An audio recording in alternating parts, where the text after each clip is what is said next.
March 4 இன்னைக்கு உலக obesity தினம். உடல் பருமன் அதிகமாகும் போது நிறைய ப்ராப்ளம் நமக்கு வரலாம். உடல் பருமன் அதிகமாக இருக்கும்போது நுரையீரலால் ஒழுங்காக விரிவடைஞ்சு வேலை செய்ய முடியாது.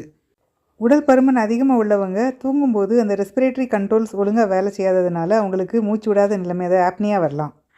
இளைப்பு நோய்க்கு அதிகமான ரிஸ்க் இந்த ஒபிசிட்டி. அதிகப்படியான எடையினால் மூட்டுகளுக்கு அதிகமான ஸ்ட்ரெஸ் இருக்கும். அதனால் ஜாயிண்ட் டேமேஜ் சீக்கிரமே வரும்.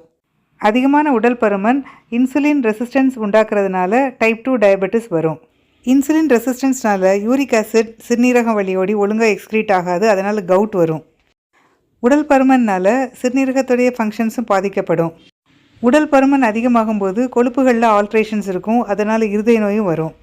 அதிகப்படியான கொழுப்பு கல்லீரலில் போய் தங்குறதுனால ஃபேட்டி லிவர் வரும்.